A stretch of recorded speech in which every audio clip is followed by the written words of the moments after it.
에스라 7장 11절부터 14절까지 말씀입니다. 같이 읽겠습니다.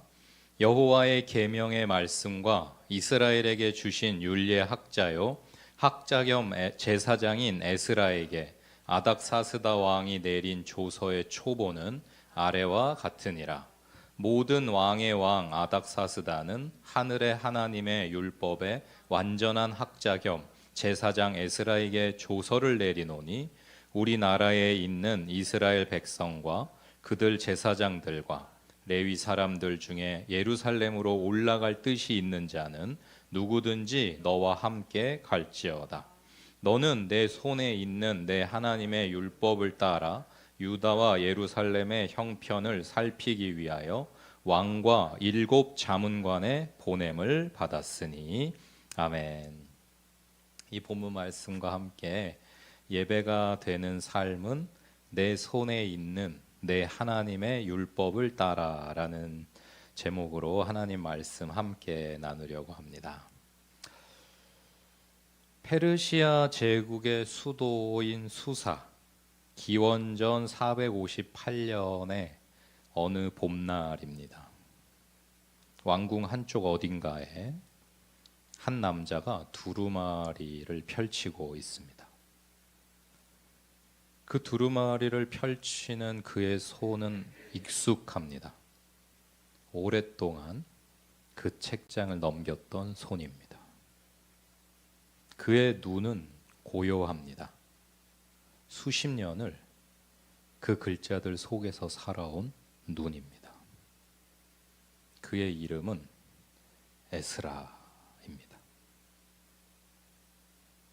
성경은 오늘 아주 흥미로운 표현을 사용합니다. 내 손에 있는 내 하나님의 율법을 따라.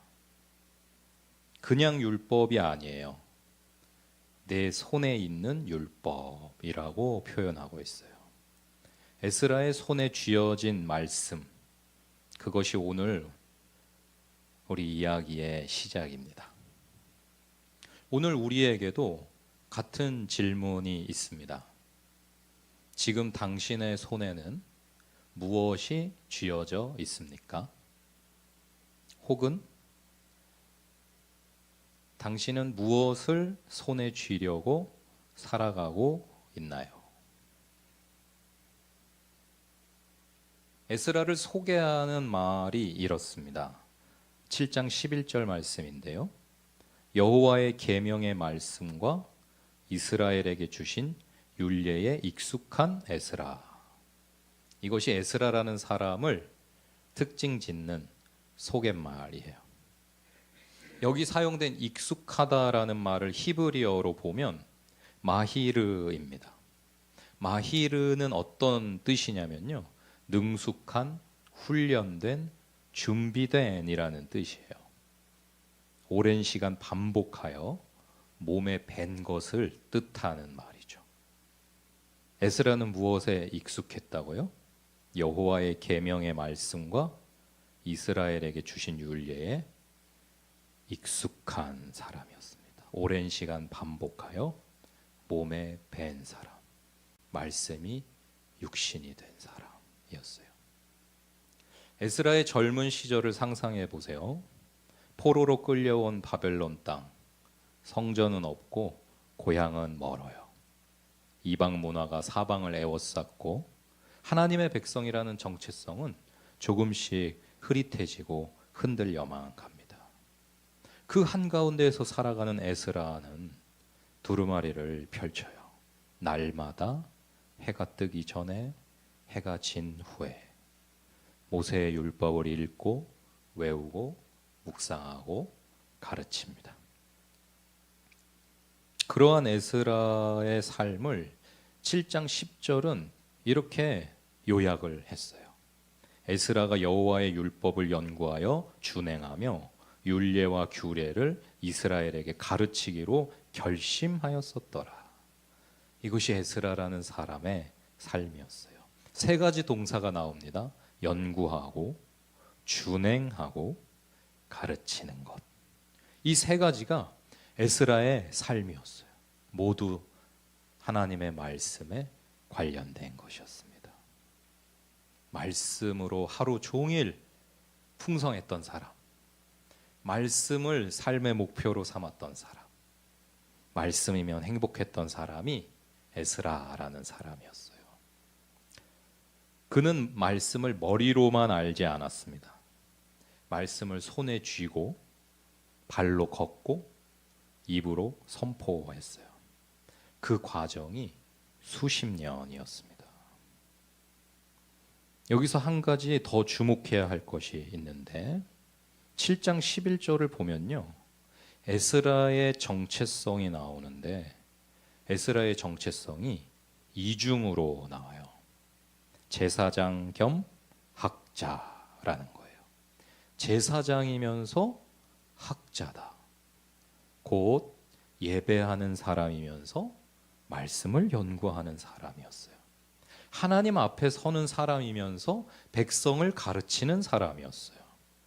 예배와 말씀, 이 두 가지가 에스라 안에서 하나였습니다. 오늘 우리에게도 이것이 중요합니다. 말씀을 아는 것과 예배하는 것은 분리될 수가 없어요. 말씀 없는 예배는 형식이 되고 예배 없는 말씀은 지식이 됩니다. 에스라는 그 두 가지를 평생 함께 품고 살았던 사람이에요. 저와 여러분도 그와 같으시기를 축복드립니다. 그런데 이야기는 전혀 예상하지 못한 방향으로 흘러가요. 주인공이 계속 에스라일 것 같았는데 슬쩍 주인공이 바뀝니다. 누구로 바뀔까요? 페르시아의 왕 아닥사스다로 바뀌어요. 그는 이스라엘 사람이 아니에요. 하나님을 믿는 사람도 아니에요. 그런데 그가 에스라를 부릅니다. 그리고 조서를 내려요. 14절 말씀을 같이 볼까요? 왕과 왕의 7 자문관이 보내어 내 손에 있는 내 하나님의 율법을 따라 유다와 예루살렘의 형편을 살펴라 라는 조서를 내립니다. 아닥사스다 왕이 에스라를 예루살렘으로 보낸 데에는 나름대로의 정치적인 계산이 있었을 거예요. 아닥사스다 왕은 유대인인 에스라를 예루살렘으로 보내어서 이스라엘의 민족의 신앙 전통과 관습을 다시 세우게 하므로 저 에스라가 믿는 하늘의 하나님이 바사제국의 통치를 영원하게 하는데 복을 줄 것을 기대하고 있습니다. 그래서 에스라서를 보면 아닥사스다 왕의 당부가 거듭 나오는데요. 너는 네 하나님을 섬기되 제사하되 나와 내 왕자들과 바사의 통치를 위해 너의 하늘의 하나님께 기도해라. 왕은 그러니까 자신의 이익을 위해서 에스라를 보낸 거예요. 바사 왕국을 위해서 보낸 거예요. 자신의 통치를 위해서 보낸 거예요. 자신의 가문을 위해서 보낸 거예요. 그런데 하나님은 그 왕의 결정을 사용하십니다. 이방인인 아닥사스다 왕의 결정을, 그 통치를 사용하셔요. 하나님의 뜻은 때로 하나님을 믿지 않는 사람을 통해서도 진행됩니다. 하나님의 뜻은 믿는 사람들을 통해서만 이루어지지 않아요. 믿음이 없는 사람들을 통해서도 이루어지고 선한 사람들을 통해서만 이루어지지 않아요. 때로는 악한 사람들을 사용하셔서도 하나님은 하나님의 뜻을 이루십니다. 하나님은 악한 자들을 통해 선한 자들을 연단하시고요. 믿음이 없는 자들을 통해 믿음의 사람들을 성숙시켜 가셔요. 하나님을 믿지 않는 사람들을 통해서 하나님께서는 예루살렘 성전을 다시 세우셨고 말씀이 가르쳐지게 하셨고 성벽이 세워지게 하셨어요. 고레스 왕을 사용하셨고 다리오 왕을 사용하셨어요. 이제 아닥사스다 왕을 사용하고 계시는 하나님이십니다. 그 하나님이 저와 여러분이 믿는 하나님 아버지이십니다. 세상의 왕들이 자신의 계산으로 결정을 내릴 때 하나님은 그 결정 속에서 자신의 뜻을 이루시는 분이십니다. 우리는 이것을 섭리라고 부릅니다. 한번 가만히 여러분의 삶을 돌아보세요. 내 삶을 통해 하나님의 뜻이 이루어진 것들을 생각해 보시기 바라요. 그리고 더 나아가 나를 둘러싼 환경과 사람들, 심지어 나를 힘들게 했던 그 상황과 사람들 속에서도 하나님이 일하고 계셨음을 살펴보시기 바랍니다. 오늘 이 밤에 기도하실 때에는 하나님이 그 뒤에 계셨구나. 나를 괴롭혔던 그 사람을 하나님이 사용하셨구나. 그 사람을 통해 나를 복되게 하셨구나. 나를 성숙시키셨구나. 나의 믿음을 자라게 하셨구나. 오늘 깨닫는 밤 되시기를 축복드립니다. 아닥사스다 왕은 자신이 하나님의 손에 의해 쓰임받고 있다는 걸 알지 못했어요. 그러나 누구는 알았게요? 에스라는 알았습니다. 어떻게 알았을까요? 아닥사스다 왕과 에스라의 차이가 무엇일까요? 에스라의 손에는 말씀이 있었기 때문에. 말씀을 쥔 사람은 세상의 사건 속에서 다른 사람들과의 관계 속에서 하나님의 일하심을, 하나님의 손길을 읽어낼 수 있습니다. 그것이 바로 저와 여러분이에요. 에스라는 조서를 받아들고 예루살렘을 향해 걷기 시작합니다. 수사에서 예루살렘까지 약 1500km. 우리가 요즘 수요일에 살펴보고 있는 동방 박사들도 수사에서 예루살렘까지 1500km 별 따라 위대한 왕을 만나러 갔었던 그 길이에요. 에스라가 먼저 걸었던 그 길, 동방 박사들이 또 예수님을 만나러 먼 훗날 걸어가게 되죠. 그 먼 길을 걸으며 에스라의 손에는 두루마리가 들려 있습니다. 율법의 말씀이 쥐어져 있죠. 그것 없이는 예루살렘으로 돌아갈 수 없어요. 그것 없이 예루살렘으로 돌아가도 아무 의미 없어요. 말씀이 있어야 그 어디나 하늘나라예요. 성경은 왕의 조서를 이렇게 묘사합니다. 내 손에 있는 내 하나님의 율법을 따라. 놀랍게도 네 손에 있는 네 하나님의 율법을 따라라고 한 사람이 이방인인 아닥사스다 왕이에요.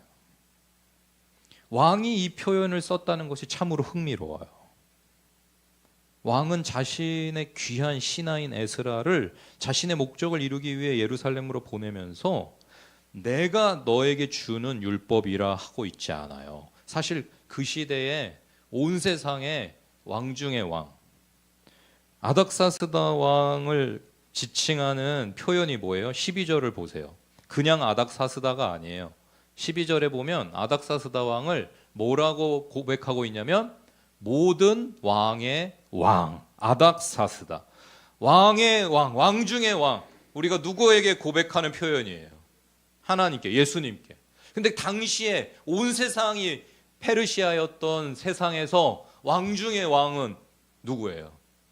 바사의 왕이에요. 아닥사스다예요. 영어로 아르타크세르크세스, King of Kings예요. King of Kings, 아닥사스다. 그러니까 천상천하 유아 독존이에요. 아닥사스다가 신이에요. 그러니까 에스라한테 조서를 쓰는데 내가 너에게 준, 이렇게 해도 아무도 뭐라 할 사람도 없고 틀린 말도 아니던 시대인데 그 위대한 왕 중의 왕인 아닥사스다가 말하는 거예요. 네 손에 있는 네 하나님의 율법을 따라. 대단한 거죠. 왕도 인정한 거예요. 왕도 인정한 거예요. 자신이 법이고 자신이 신이고 자신이 절대 권력, 모든 것의 모든 것인 왕 중의 왕인 존재인 아닥사스다가 인정해 버렸어요. 에스라의 저 율법은 에스라 거야. 에스라의 하나님 거야라고요. 에스라의 손에 늘 쥐어져 있던 그 말씀에 대한 신실함이, 열정이 어떠했는지를 우리가 확인할 수 있는 거예요. 말씀의 사람이야. 에스라가 붙들고 살아가는 말씀은 에스라의 하나님의 말씀이야. 왕조차도 인정할 수밖에 없으려면 에스라는 어떤 인생을 살았을까요?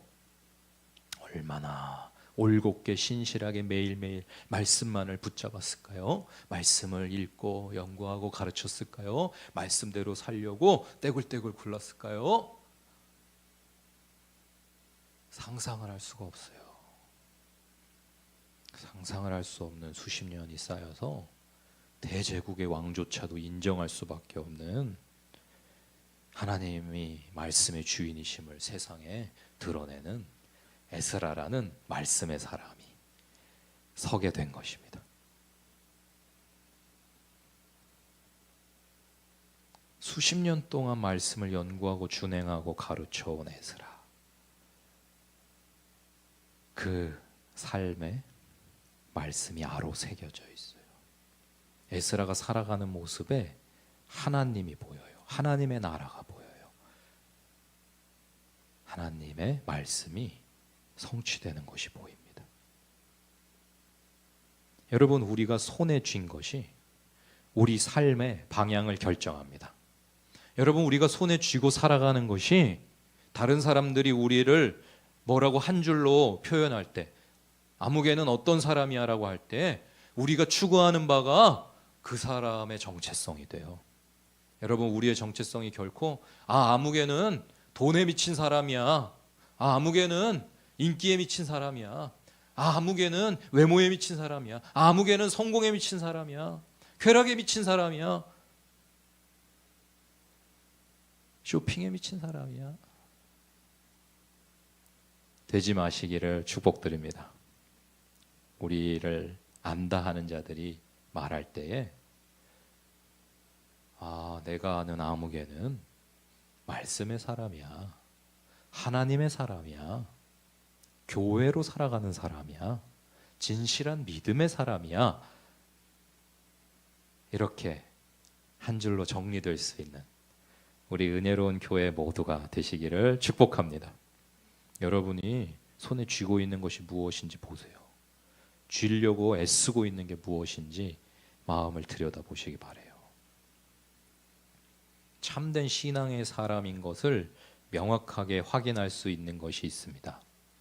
하나님을 잘 아는가 모르는가, 말씀에 대한 자세가 어떠한가, 말씀에 대한 사랑과 말씀에 대한 기대와 날마다의 말씀의 삶이, 삶의 적용이, 실천이, 말씀을 가르치고 전파함이 있느냐 없느냐로 진정한 신앙인이냐 아니냐, 예수의 제자냐 아니냐가 결정되는 거예요. 하나님을 날로 알아가시는, 말씀과 날로 가까워지며 말씀을 벗삼고 살아가며, 다른 거는 다 언제든지 주님이 말씀하시면 주님께 드리겠습니다 하고, 돈도 인기도 명예도 성공도 그 무엇도 다 내려놓을 수 있지만 결코 한 가지는 내려놓지 않는 사람, 하나님의 말씀은 생명처럼 쥐고 놓지 않는 저와 여러분들 다 되시기를 축복드립니다. 돈을 쥔 손은 돈이 이끄는 곳으로 가요. 명예를 쥔 손은 명예가 이끄는 곳으로 가요. 권력을 쥔 손은 권력이 이끄는 곳으로 가요. 말씀을 쥔 손은 하나님이 이끄시는 곳으로 갑니다. 에스라가 예루살렘에 도착했을 때 그는 백성들 앞에서 말씀을 펼쳤어요. 하나님의 뜻을 이루겠다면서 다른 그 어떤 것으로 이루려고 하지 않았어요. 하나님의 백성이 성전을 세워놓고도 60년 동안 하나님의 백성으로 회복되어지질 못했어요. 하나님의 에스라를 보내시는 거예요. 하나님의 백성이 진짜 하나님의 백성이 되게 하려고. 여러분, 우리가 이 교회가, 은혜로운 교회가 이 건물이 있다고 교회 아니에요. 하나님의 에스라를 보내시는 거예요. 말씀의 사람을 보내시는 거예요.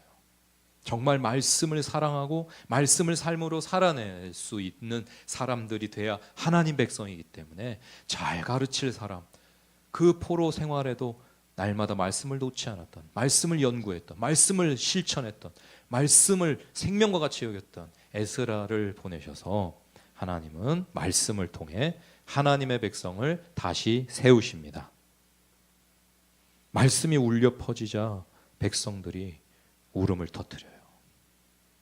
그들에게 필요했던 건 성전의 건물이 아니었어요.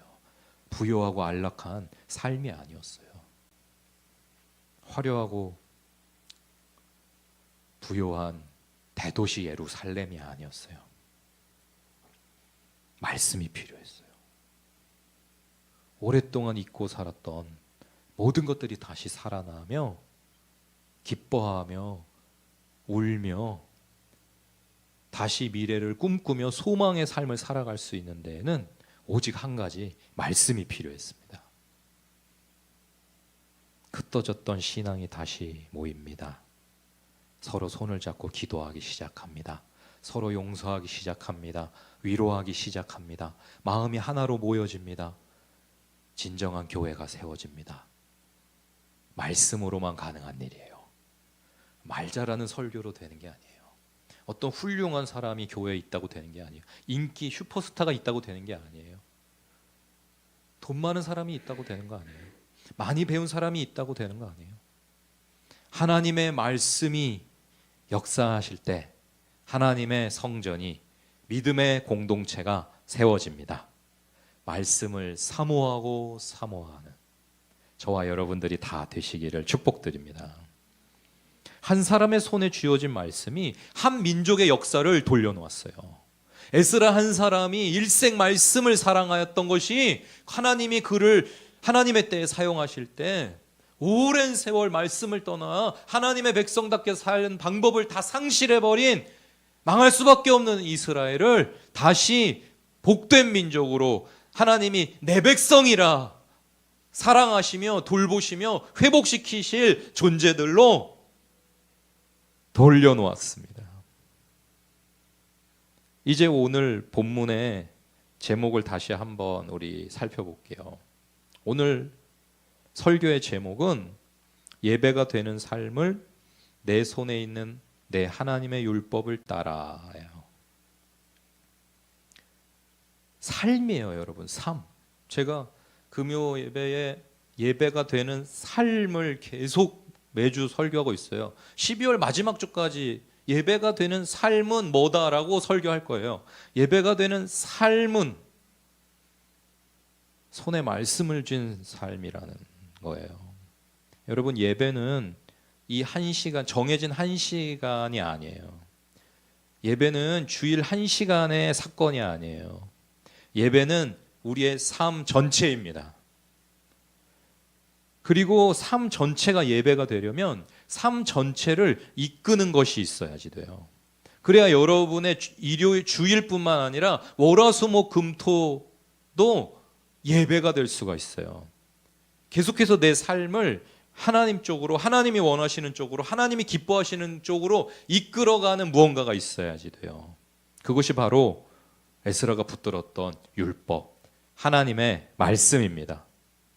그것이 에스라의 손에 쥐어져 있었기에 그의 발걸음이 예배가 되었고, 그의 사역이 예배가 되었고, 그의 존재 자체가 예배가 된 것입니다.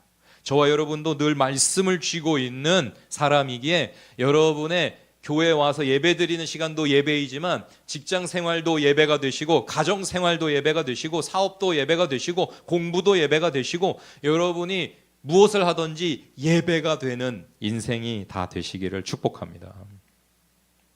심지어 우리는요, 에스라보다 더 큰 것을 손에 쥐고 있어요. 에스라가 손에 쥐었던 것은 모세의 율법이에요. 그런데 우리는요, 우리는 율법을 완성하신 예수 그리스도를 압니다. 우리는 예수 그리스도께서 친히 가르치신 신약의 말씀들을 쥐고 있습니다. 에스라는 누릴 수 없었던 거예요. 에스라가 쥔 것은 모세의 율법이었지만 그것으로도 위대한 역사를 펼칠 수가 있었어요. 근데 우리는요, 그 율법을 완성하신 하나님이신 예수 그리스도를 알아요. 예수 그리스도를 신랑이라고 해요. 우리는 예수 그리스도의 가르침을 따르는 사람들이에요. 성령을 통해 우리 안에 말씀이 새겨져 있어요. 누구도 성령으로 말미암지 않고 예수를 주라 시인하지 못할 거라고 했고, 성령이 조명해 주시지 않으면요, 어느 성경 한 절도 깨달아지지 않아요. 그러니 저와 여러분이 얼마나 복된 사람입니까? 예수 그리스도를 아는 자들, 예수 그리스도의 말씀을 붙든 자들, 성령이 인도하시고 조명하시고 보호하시고 도와주시는 삶을 살아가는 이 땅의 빛과 소금 된 교회가 바로 저와 여러분이에요. 살아계신 하나님의 말씀이신 예수 그리스도께서 우리와 항상 함께 하십니다. 그 말씀을 손에 쥐고 계십니까? 예수 그리스도의 손을 잡고 월화수목금토일 매일을 걸으시나요? 교회에 왔을 때만 예수님을 생각하는 건 아닌가요? 혹시? 직장에서는 직장 생활로 바빠서 예수님을 까먹는 건 아닌지, 가정에서 가족들을 대할 때는 너무 편하고 익숙하니까 예수님 안 계신 것처럼 행동하고 말하지는 않는지, 모든 내 삶의 모습에 예수님을 손을 잡고 있기 때문에, 예수님의 말씀을 쥐고 있기 때문에 예배가 되고 있는지 오늘 생각해 보시면서 오늘 결심하시기를, 예수님의 손을 꼭 쥐고 놓지 않겠다 다짐하시기를 축복드립니다. 그러면 생각이 어떻게 돌아가냐면요, 예수님 손 쥐고, 그래서 제가 언젠가 한 선배 목사님인가 간증을 들었는데 항상 손을 이러고 다니신다는 거야. 이렇게, 이게 아니고 이것도 아니고 이렇게, 자기는 이러고 다니신다는 거예요. 항상. 왜 그러고 다니시냐? 예수님 손 잡았다. 예수님 손 잡았다. 예수님 손 잡고 나는 사는 거라는 걸 잊지 않으려고 이렇게 하고 살다 보니까 이제 완전 습관이 돼가지고 이러고 사신다는 거예요. 하루하루를. 그렇게 사는 사람이 어떻게 살겠습니까, 여러분? 정말 아름답고 멋진 복음의 전달자로, 축복의 통로로 살아가게 될 것입니다. 여러분의 손에 지금 무엇을 쥐고 계십니까? 무엇을 쥐려고 하시나요? 예수님 손을 잡으시기를 축복합니다. 예수님은 말씀이시니 지금은 비록 아직 우리가 예수님 얼싸 안을 수 없고 진짜 손 잡을 수 없고 예수님 눈으로 뵐 수는 없지만은 말씀으로 날마다 만나고 교제하고 데이트할 수 있습니다. 날마다 말씀을 읽는 기쁨을 누리십시다. 날마다 말씀이 풀어지고 깨달아지고 깊어져가는 은혜를 누리십시다. 여러분, 우리는 말씀을 듣기만 하는 사람이 아니에요. 여러분은 성도니까 듣기만 해도 된다는 사단의 거짓말에 속으시면 안 됩니다. 우리 모두는 하나님의 말씀을 전하는 자, 가르치는 자여야지 됩니다. 목사만 가르치는 자, 전파하는 자가 아니에요. 사단은 자꾸만 우리 성도님들을 속여서 무능력한, 무의미한, 무가치한 교회 성도로 만들려고 해요. 그냥 듣기나 해.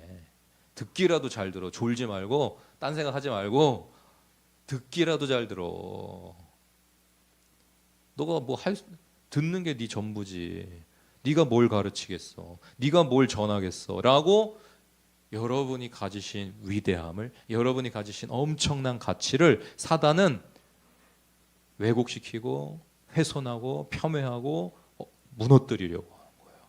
여러분, 성경 어디에도 목사만 가르치는 자, 전파하는 자라고 돼 있지 않아요. 예수의 제자인 누구라도 남녀노소, 부자든 빈자든 건강하든 병들었든 어떠한 컨디션에 있든지 예수의 사람인 누구나 말씀의 사람이며 말씀을 가르치고 전파하여 영혼을 구원할 수 있는 사람을 낚는 어부로 부르셨음을 선포하십시오.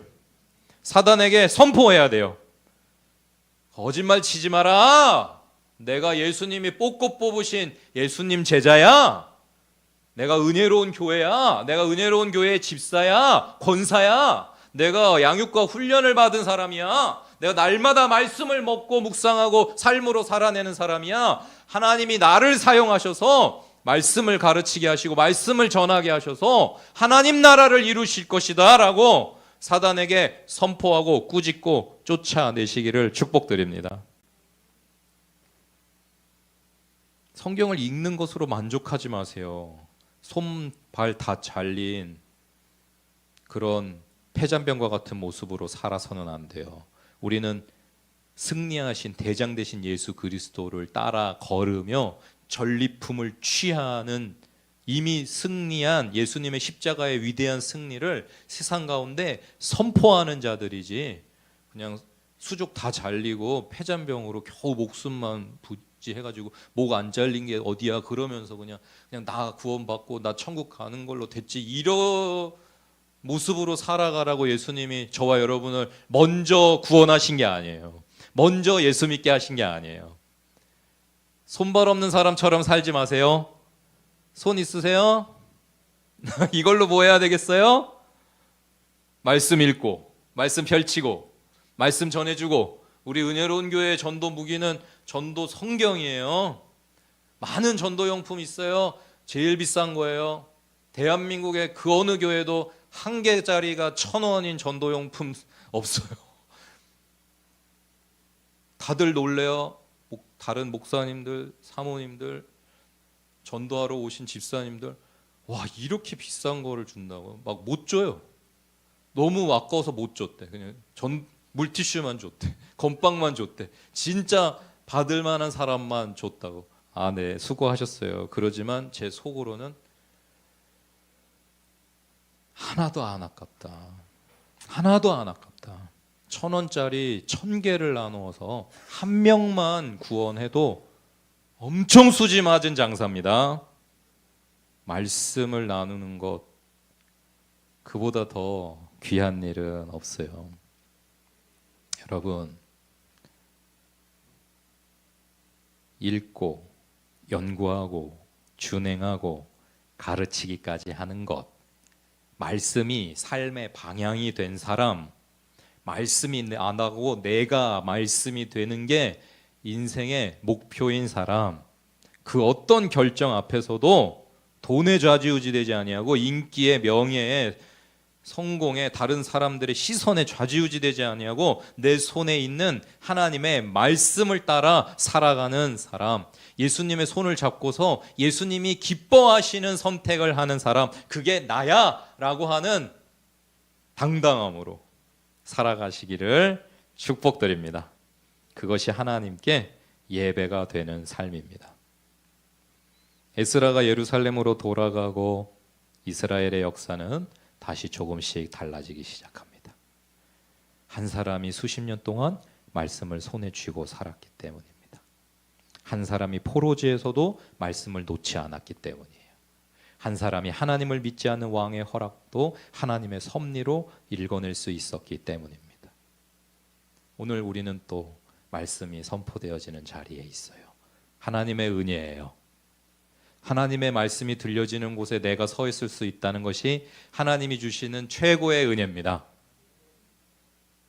우리의 손에는 지금 무엇이 쥐어져 있나요? 이 세상의 많은 것들이 우리 손을 잡으려고 해요. 나를 잡으라고 해요. 나를 잡으면 행복할 거라고 해요. 돈이 말합니다. 나를 잡어. 그러면 행복해질 거야. 인기가 말합니다. 나를 잡어. 행복해질 거야. 파워를 잡어. 권력을 잡어. 행복해질 수 있어. 사람을 잡으라고, 어떤 즐거움을, 탐욕을, 쾌락을 잡으라고, 행복해질 수 있다고. 그러나 말씀이 아닌 그 어떤 것으로 얻은 행복도 즐거움도 신기루예요. 사라지는데요. 그냥 사라지기만 하는 게 아니고요. 생각해 보세요, 여러분. 사막을 며칠을 물을 못 먹고 걷다가 와, 오아시스를 만났어요. 이야, 드디어 물이다 하고 갔더니 신기루였어요. 푹 사라졌어요. 그러면요, 고통과 괴로움이 몇 배로 커집니다. 차라리 그 신기루가 없었으면, 오아시스를 안 봤으면 그냥 참으면서 계속 걸을 수 있었어. 그런데 이게 나타났어. 나를 행복하게 해줄 줄 알았어. 이제 내 갈증을 해결해 줄 줄 알았어. 그런데 신기루였어요. 더 갈증이 몇 배로. 낙심, 죽음. 여러분, 우리가 예수가 아닌, 말씀이 아닌 이 세상의 다른 그 무엇에서 만족을, 기쁨을, 즐거움을, 행복을 찾으려고 하면 할수록 이상하죠. 더 갈증이, 더 배고픔이, 더 외로움이, 나의 무가치함이 나를 잡아먹는 거예요. 그러한 우리 삶에 생명으로 오신 분이, 나는 생수의 강이야, 나를 먹고 마셔라 라고 하신 분이 예수님이십니다. 모든 목마른 인생에 오셔서 나를 먹고 마시려. 다시는 목마르지 않을 거야. 다시는 배고프지 않을 거야. 생명의 떡이야. 내가 너의 생명의 포도주야. 나를 먹고 마셔라. 그러면 너는 어떤 상황 가운데에도 천국을 빼앗기지 않을 수 있어. 그 예수님을 만난 사마리아 여인이 그동안의 지옥 같았던 인생을 마치고 사람들에게 당당히 예수님을 가르치고 전파하는 예수의 신부, 하나님의 딸 된 줄 믿습니다. 저와 여러분도 그와 같으시기를 축복드립니다. 말씀을 쥐기를 결단하십시다. 나는 말씀을 듣기만 하는 사람으로 끝나지 않을 거야. 나는 그냥 설교를 듣기만 하는 사람으로 끝나지 않을 거야. 난 말씀을 공부할 거야. 말씀을 연구할 거야. 말씀을 준행할 거야. 말씀을 삶으로 살아낼 거야. 그리고 말씀을 가르칠 거야. 말씀을 전파할 거야. 내 삶 전체가 말씀이 되게 할 거야. 그래서 내 모든 삶이 예배가 되게 할 거야.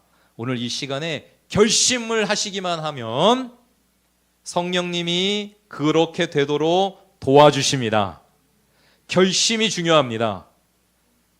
하나님이 우리의 마음의 소원을 다 아시고 소원의 항구로, 의의 항구로 인도해 주시겠다고 약속하셨어요. 우리가 배를 띄우기만 하면 돼요. 믿음의 항해를 출발만 하면은 아무리 풍랑이 일고 돛담배로 이 큰 바다를 건너는 게 무서워도 에라 모르겠다, 예수님이랑 함께 가자 그러고 여러분 우리가 항해를 시작하잖아요. 출항을 하잖아요. 그러면 소원의 항구로, 의의 항구로 안전하게 도달을 하여서 성취하고 즐거워하고 하나님과 함께 영광을 누릴 수 있도록 우리가 결심하고 딱 발을 내딛기만 하면 그 다음부터는 주님께서 우리의 돛담배에 순풍이 되어 주실 줄 믿습니다. 그 결단이 필요해요. 에라 모르겠다, 죽기밖에 더해, 아직 안 갈라진 요단강에 발을 집어넣는 그 결심이 필요합니다. 무너지지 않은 여리고를 도는 결심이 필요합니다.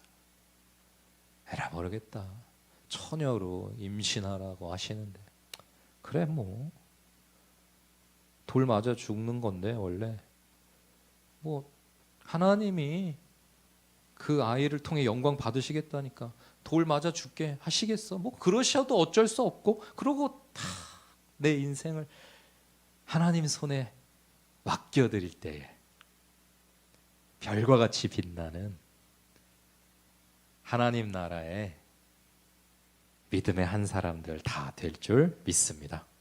여기 계신 여러분 한 분 한 분이 그와 같이 존귀한 분들이심을 기억하시면서 아닥사스다 왕도 에스라의 손안에 있는 말씀의 권위를 인정했던 것처럼 이 세상은 결국 말씀을 손에 쥔 사람을 통해 움직인다는 것을 기억하시면서 이 세상에 좌지우지당하는 사람이 될 건가, 그런 인생을 살 건가, 아니면 이 세상을 다스리고 만들어가는 하나님의 일꾼으로 살아갈 것인가. 내 손에 있는 내 하나님의 율법을 따라. 이 말씀이 오늘 우리 모두의 삶의 방향이 되시기를 축복드립니다. 기도하겠습니다.